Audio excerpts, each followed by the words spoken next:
You call this a Thanksgiving dinner? My husband Spencer hissed, his eyes fixed on the store-bought turkey sitting on my finest china. He wanted me to impress his family with my home cooking, a grand performance of domestic perfection. What he didn't know was that this meal I bought with the last few dollars he'd allowed me wasn't an insult. It was a receipt of final accounting of his lies, his control, and my refusal to be a part of his charade any longer. Before we dive into today's story, let us know where you're watching from. And as you watch, don't just sit back, be part of the experience if a moment grabs your attention, whether it's powerful, unexpected, or deeply moving. Drop a comment with the timestamp of that scene and share your thoughts. Your reactions bring the story to life, and we love seeing which moments resonate with you the most. And if you haven't already, hit subscribe and turn on notifications so you never miss a new story. Now, grab a coffee or tea, settle in, and let's begin. My name is Joanna, and the last time I truly felt like myself was in the quiet hum of my office, the glow of a manuscript on the screen illuminating a path forward. That silence was my sanctuary, a place where my thoughts had value, where my skill was a tangible thing that shaped words and brought stories to life. For over a decade, that was my identity. But for the past week, that sanctuary had become a tomb. My biggest freelance editing contract, a 2-year project with a promising new author, had been terminated without warning, the publisher shelving it indefinitely. The silence that followed was no longer peaceful. It was heavy, suffocating, a constant, droning reminder of my sudden professional irrelevance. The words wouldn't come, my own or anyone else's, and the blinking cursor on the blank page felt like a judgment. That evening, the familiar sound of the front door opening was followed by my husband Spencer's confident footsteps on the hardwood floor. They were the steps of a man who never doubted his place in the world. He walked into my office, loosening an expensive silk tie that probably cost more than my weekly groceries used to. He leaned down and placed a dry, perfunctory kiss on my cheek, his gaze flicking to the empty screen before scanning the room as if it were a property he was assessing. "Enjoying the vacation, honey?" he asked, a cheerful condescension in his tone that had become a second language between us. Before I could form a response, he continued, his voice full of manufactured excitement. "That's good, because you'll need your energy. My parents are coming for Thanksgiving next week, and I need you to go all out. I want a perfect dinner, just like Mom makes." He didn't ask how I was coping with the loss of nearly half our household income, or the identity crisis that hit me like a physical blow. He didn't see the dark circles under my eyes, or the tension in my shoulders that made it hard to breathe. He just saw a gap in my schedule, an opportunity to utilize an unemployed asset. He ran a hand over the smooth, cool surface of my oak desk, his fingers tracing the wood grain as if claiming territory.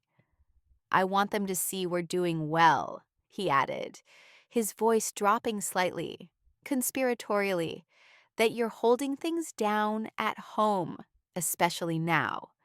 The unspoken words hung in the air between us, now that you're not contributing." My role had been redefined without my consent. I wasn't his partner in a crisis. I was the new, unpaid manager of his public image. My desire was simple, almost painfully so. I wanted a moment of empathy, a quiet acknowledgement that the career I had spent over a decade building was important. I remembered a time, years ago, when Spencer was the one who celebrated my first big contract, uncorking a bottle of champagne and telling me he was the proudest man in the world. That man seemed like a stranger now. In his place was someone who saw my passion as a hobby and my setback as his convenience. I wanted him to look at me and see the writer, the editor, the woman he married, not just a solution to his social anxieties. Instead, I was handed a script the next morning. Spencer placed a heavy leather-bound book on the kitchen island. It was his mother, Esther's, recipe journal. its pages softened with age and filled with her elegant, looping cursive. I had always admired it. Esther had once spent a whole afternoon showing me how to properly fold dough for her famous apple pie, her hands moving with a gentle, practiced grace. She treated cooking as an act of love. Spencer, however, treated this book like a corporate manual. "Everything you need is in here," he announced, tapping a page detailing a complex recipe for a chestnut and sausage stuffed turkey. "No shortcuts. Joe, I want it to be authentic. Dad loves this one." The conflict began there, in the kitchen that was supposed to be my creative space. It became his stage. He dictated everything, from the brand of cranberries for the sauce to the specific porcelain dinnerware we had, to use the set reserved for special occasions, which he now deemed a necessary prop. My home transformed into a theater for his one-man show of success. I was the head of props and catering, and my performance would be judged. One evening, as I sat at the dining table trying to stretch our now reduced budget to cover the extravagant menu he'd planned, I saw his laptop was still open. An email from our joint bank account was visible on the screen, a confirmation for a large cash withdrawal, labeled simply investment opportunity. A cold knot formed in my stomach. We had always discussed major financial decisions together. Always. When I cautiously brought it up later, as he was unboxing a new, ridiculously expensive watch he'd bought for himself, he waved his hand dismissively. "That's business, Joanna. Man's work," he said with a patronizing little smile. "You just focus on getting that pumpkin pie right. Remember what Mom said. The crust has to be flaky, not tough." He had locked me out, not just from our finances, but from our partnership. I was to be the perfect hostess, blissfully unaware of the world beyond my kitchen walls. The message was clear. My domain was domestic. His was everything else. The walls of our home felt like they were closing in. Each demand a new brick sealing me inside. I threw myself into the preparations for Thanksgiving, not out of enthusiasm, but out of a desperate need for distraction. The methodical rhythm of chopping vegetables and kneading dough was a temporary escape from the growing sense of dread in my gut. The warm, comforting sense of cinnamon and sage filled the house, but they couldn't mask the faint, sharp odor of deceit. I made detailed shopping lists, cross-referencing Esther's notes, trying to find some small piece of control in the chaos. I tried to access our joint bank account online later that night, wanting to see the real state of our finances for myself. The password had been changed. "Incorrect password." The screen flashed in red. A digital door slammed in my face. It was such a small thing, but it felt like a profound violation. Every attempt to have a real conversation was expertly deflected. When I tried to talk about our budget, presenting him with a spreadsheet that clearly showed the shortfall, Spencer would launch into a nostalgic story about his childhood Thanksgivings, a time of imagined abundance that had no bearing on our current reality. When I asked again about the investment, he'd pivot to the importance of impressing his father, Howard, a retired attorney who equated financial stability with moral character. "Dad just needs to see that we're solid. Joe, that's all. It'll make everything easier down the line." He was building a fortress of trivialities around his secrets, and I was left outside, shivering in the cold. The breaking point came 2 days before the holiday. Spencer had reviewed my grocery list, circling items and adding notes like farm fresh, not frozen, and imported cheese only. He acted as if our funds were limitless. I stood in line at a high-end gourmet market, the cart overflowing with overpriced ingredients I knew we couldn't afford. The air was filled with the scent of fresh bread and roasted coffee, a stark contrast to the acid taste of anxiety in my mouth. When the cashier announced the total, a knot of dread tightened in my stomach. I slid our joint credit card into the reader, holding my breath. A moment passed. Then a harsh beep echoed through the quiet store. "Declined." The cashier, a young woman with kind eyes, tried it again, her brow furrowed in sympathy. Declined. A flush of hot, deep humiliation spread across my face as the people in line behind me began to shift impatiently, their sighs audible. I mumbled an apology and stepped aside, fumbling for my phone. My hands were shaking so badly I could barely dial Spencer's number. "The card was declined," I said, my voice barely a whisper. His voice on the other end was cold, devoid of any warmth or concern. "I had to lock it," he said, his tone clipped and final. "Honestly, Joanna, your uncontrolled spending has become a problem. I'm just trying to protect us. Just use the cash I gave you. It should be more than enough if you're smart about it." Then he hung up. I stood there for a moment, phone in hand, the world seeming to tilt on its axis.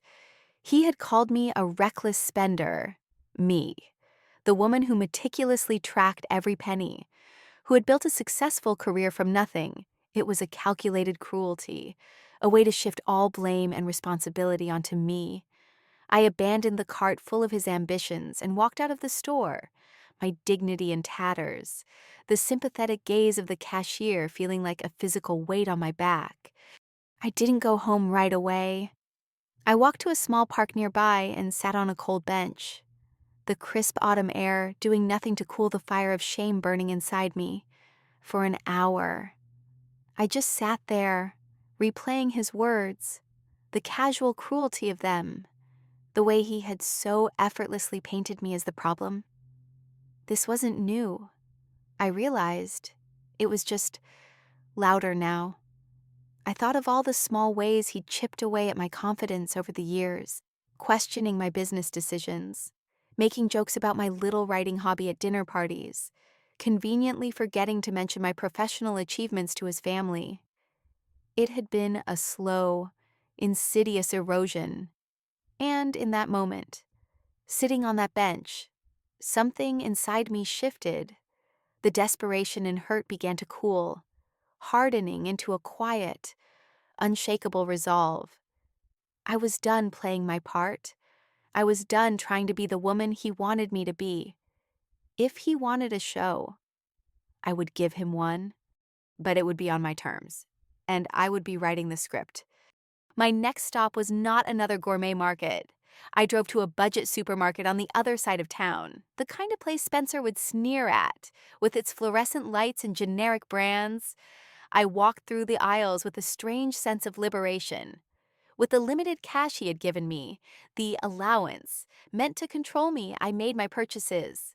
A frozen turkey in a plastic bag, a box of instant mashed potato flakes, canned cranberry sauce, the kind that held the shape of the can when you slid it out, a pre-made, foil pan pumpkin pie from the freezer section. It was a feast of defiance, a collection of everything he despised. The total came to $47.50. I carefully folded the receipt and put it in my pocket. It felt heavier than a credit card ever had. Back home, the house was silent. Spencer was at a client dinner, no doubt projecting the image of a man in complete control of his universe. I didn't begin cooking. Instead, I went into my office, the room that had felt like a prison for weeks, and I started to clean. I sorted through old manuscripts. I updated my portfolio, and I drafted emails to former clients and contacts, re-establishing the connections Spencer had tried to make me forget. I was rebuilding my life, one email at a time. The next morning, the day of the dinner, I finally turned my attention to the kitchen. I took out the expensive porcelain china, the heirloom silverware, and the crystal glasses that were Spencer's pride and joy. I set the dining table with the fine linen tablecloth and the silk napkins he insisted upon. And then, with meticulous care, I began to prepare the meal. I heated the pre-cooked turkey. I whipped up the instant potatoes, and I slid the canned cranberry sauce onto a crystal dish. I placed the cheap store-bought pie on a silver pedestal. I arranged this sad, processed meal onto our finest dinnerware, creating a bizarre tableau of high-end illusion and low-budget reality. It was a perfectly set table, a beautiful lie that told a devastating truth. Howard and Esther arrived right on time, their warmth and elegance filling the entryway. Howard, with his firm handshake and kind eyes, and Esther, who embraced me with a genuine affection that made my heart ache. She handed me a bottle of wine. "A little something for our brilliant hostess," she said, and the sincerity in her voice was a sharp contrast to her son's empty platitudes. Spencer played the proud host to perfection, guiding them into the living room, pouring the expensive wine Esther had brought, and boasting about the incredible aromas coming from the kitchen. He hadn't even looked at the food. He just assumed I had complied, that I had magically created a feast from the pittance he'd given me. He was so confident in his control over me that the possibility of defiance never even crossed his mind. When the time came, he led them into the dining room with a grand, sweeping gesture. "Voila," he announced, beaming. I watched his face as his eyes scanned the beautifully set table. I saw the exact moment the pride dissolved, replaced by a flicker of confusion, then a dawning horror. The smile froze on his lips. The turkey, perfectly browned but just a little too uniform, sat in the center of the table.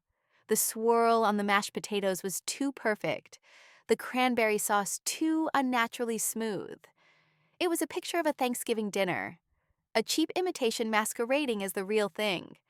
Howard and Esther, being polite, didn't immediately react, but Esther, a masterful cook herself, noticed.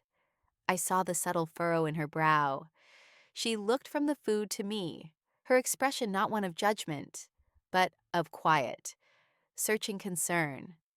"Joanna, dear," she began, her voice soft, "is everything all right? You seem tired." Before I could answer, Spencer jumped in, his laugh a little too loud, a little too brittle. "Oh, you know, Mom, Joe's been a bit under the weather. I told her to take it easy this year. Keep things simple. The important thing is that we're all together." Right. He was trying to spin it, to reclaim control of the narrative, painting himself as the considerate husband. He was trying to save face, but his eyes darted toward me, and in them, I saw a flash of cold fury. He was furious that I had embarrassed him, that my quiet rebellion was unfolding in front of the two people whose approval he craved most in the world. The room was silent for a beat too long. Howard looked from the food to his son, then to me. He was a man who had spent his life reading people, and he could sense that something was deeply wrong. He knew this wasn't about a simple meal. He saw the tension in his son's shoulders and the quiet, unnerving calm on my face. I didn't say a word. I didn't need to. My performance was the silence, the space I allowed to exist for everyone to fill with their own conclusions. I simply reached into the pocket of my apron, my hand steady, and pulled out the folded piece of paper. I unfolded it and placed it gently on the table, right next to Spencer's wine glass. It was the grocery receipt, $47.50, the evidence of my supposed uncontrolled spending. Spencer's face went pale. Esther leaned forward slightly to read the small slip of paper, her lips parting in disbelief. But it was Howard who reacted. As an attorney and a businessman, he understood numbers. He understood what that receipt signified. He picked it up, his eyes scanning the list of cheap, processed items. He then looked at his son, his expression stripped of all warmth, leaving only a cold, profound disappointment. "Spencer," he said, his voice dangerously quiet. "Last month, you called me to boast about a record-breaking commission you'd earned. You told me you were taking Joanna to Paris to celebrate.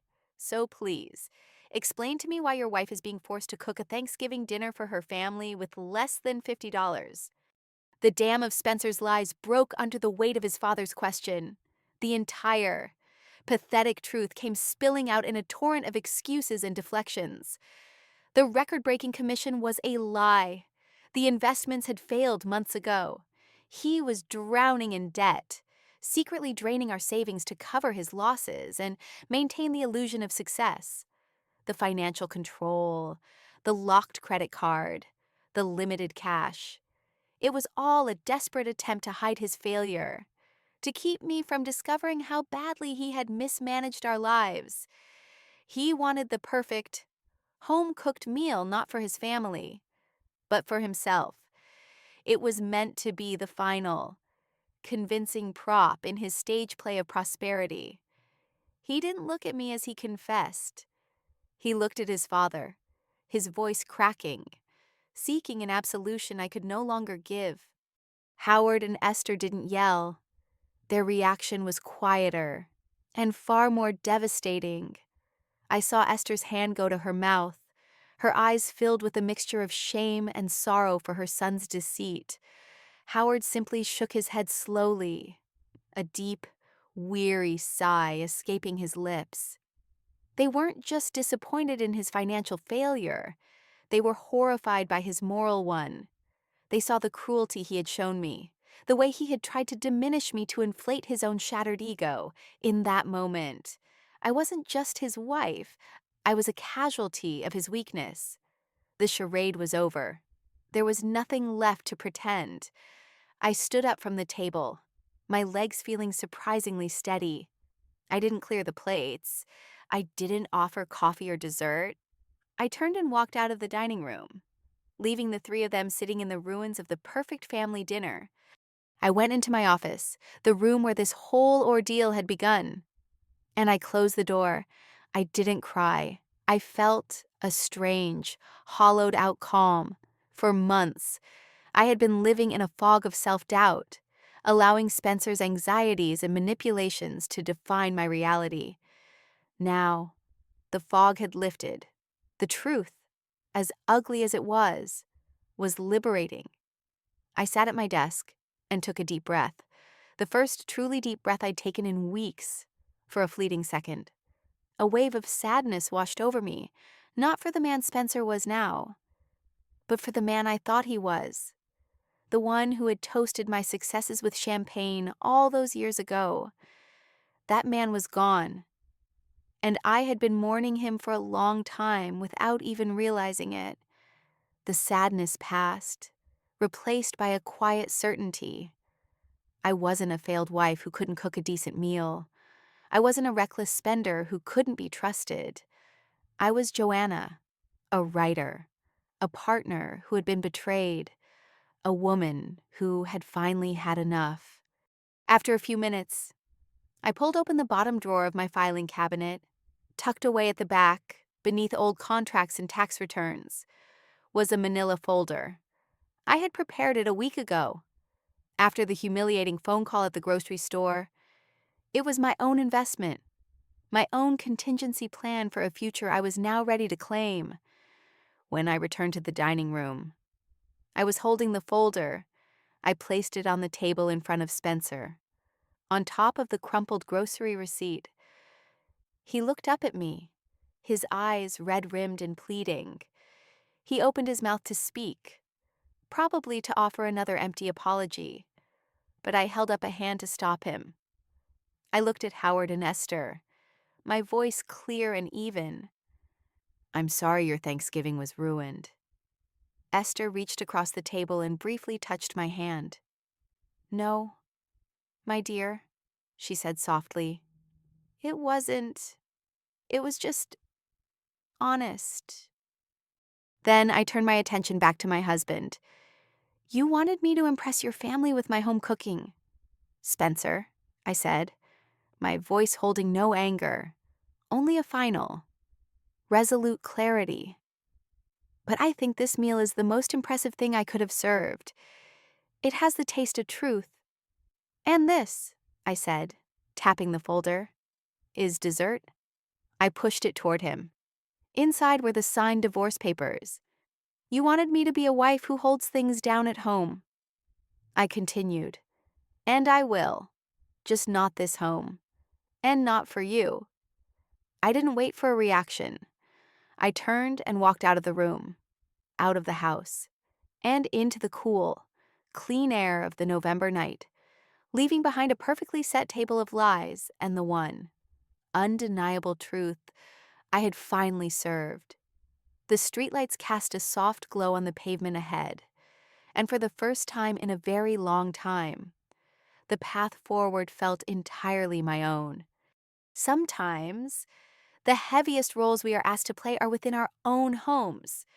We learn to set a perfect table, not for nourishment, but for performance. We are taught to serve a flawless picture of happiness, forgetting that illusions can't feed a starving soul. But the most profound strength isn't found in maintaining the facade.